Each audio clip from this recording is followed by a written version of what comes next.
Hi friends, welcome back to my channel Maha garden. இன்றைக்கி நம்ம செய்ய போகிறது கேரட் அல்வா. எப்படி செய்யும் பார்ப்போம். தேவையானது பால் கொஞ்சம் எடுத்துக்கணும், அப்புறம் கேரட்டு கொஞ்சம் எடுத்துக்கணும்.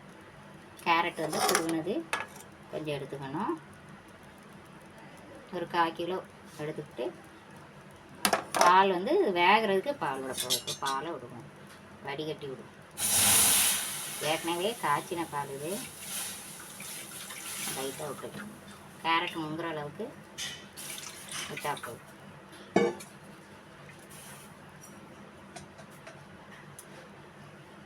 இப்போ பால் கொஞ்சம் லேசாக சுடும்.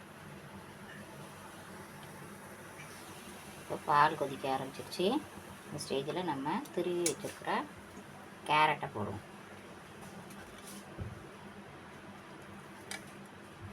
கேரட் வந்து நல்லா பால்லேயே வேகட்டும். ஒரு கிண்டு கொடுத்து கொஞ்சம் முங்குற அளவுக்கு விட்டு வேக வைக்கணும்.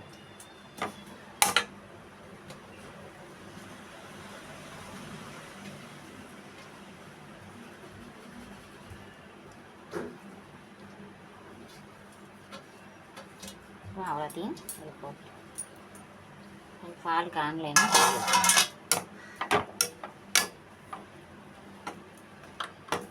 கொஞ்சம் மீடியம் ஃப்ளேமில் வச்சு இந்த ஸ்வீட்டை நம்ம செய்வோம். கேரட் அல்வா பால்லே வந்தோன்னா கொஞ்சம் நல்லாயிருக்கும், டேஸ்ட்டு நல்லாயிருக்கும். கூட கொஞ்சம் பால் விட்டுது.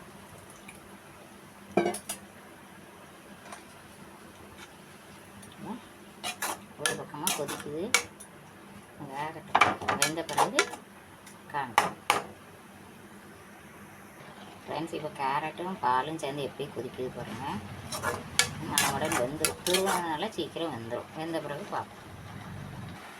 ஃப்ரெண்ட்ஸ், இப்போ பாருங்கள், இந்த பால்லாம் நல்லா வத்திட்டு பாருங்கள். கேரட் ஓரளவுக்கு வெந்து வந்துட்டுருக்கு. ஒரு 2 நிமிஷம் வெந்தால் போதும். ஃப்ரெண்ட்ஸ், இந்த ஸ்டேஜில் நம்ம வந்து இது எல்லாமே பால்லாம் நல்லா வத்தி போய் கேரட் வந்து நல்லா ஓரளவு வேக ஆரம்பிச்சு. இந்த ஸ்டேஜில் நம்ம கொஞ்சோண்டு ஏலக்காய் பொடிச்சு போட்டுக்கணும். இந்த ஏலக்காய் போட்டு ஜீனி தேவையான அளவு ஒயிட் சுகர் வந்து எவ்வளவு 1/4 கிலோவுக்கு ஒரு 200 கொஞ்சம் கம்மியாக போட்டால் போதும். இதோட நம்ம சுகர் சேர்க்குறோம். நல்லா வெந்து வந்துட்டு பாருங்கள் ஃப்ரெண்ட்ஸ். இது எப்படி வந்திருக்குன்னு நல்லா வந்திருக்கு. இந்த ஸ்டேஜில் நம்ம என்ன செய்ய போகிறோம், ஜீனிக்கு அதோட ஆட் பண்ண போகிறோம். ஜீனி போட்டுக்கலாம். ரெண்டையும் நல்லா சேர்த்து கலக்கணும். சுகரையும் கேரட்டையும் ஜீனி கேரட்டையும் போட்டு நல்லா கிண்டுவோம்.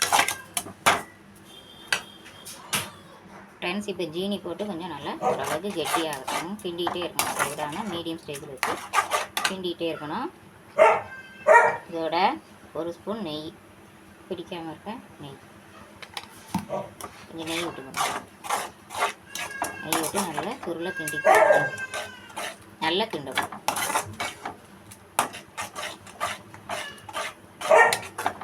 சுருண்டு வந்தோன்னே காணும். இந்த அளவுக்கு சுருண்டு வரணும். நல்லா சுருண்டு வந்துச்சு.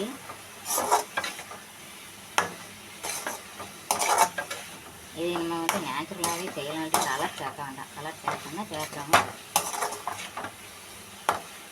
உடம்புக்கு நல்லது. கலர் சேர்க்கலாம். நல்லா சுருண்டு இந்த ஸ்டேஜுக்கு வந்து இந்த ஸ்டேஜுக்கு அல்வா மாதிரி இப்படி நல்லா சுருண்டு வரணும். சுருண்டு வந்தோம்னா கடையில் பொரிச்சு வச்சுக்கிற நெய்யில் பொரிச்சு வச்சுக்கிற முந்திரி பருப்பை சேர்த்து இறக்க வேண்டியது. முந்திரி பருப்பு அதோட சேர்த்துட்டு கிண்டி இறக்க. ஃப்ரெண்ட்ஸ், சுவையான அல்வா ரெடி. கேரட் அல்வா நீங்களும் செஞ்சு ட்ரை பண்ணி பாருங்கள். என்னோடய வீடியோ பிடிச்சிருந்தால் லைக் பண்ணுங்கள், ஷேர் பண்ணுங்கள், கமெண்ட் பண்ணுங்கள். என்னோடய சேனலை மறக்காமல் சப்ஸ்கிரைப் பண்ணி பாருங்கள்.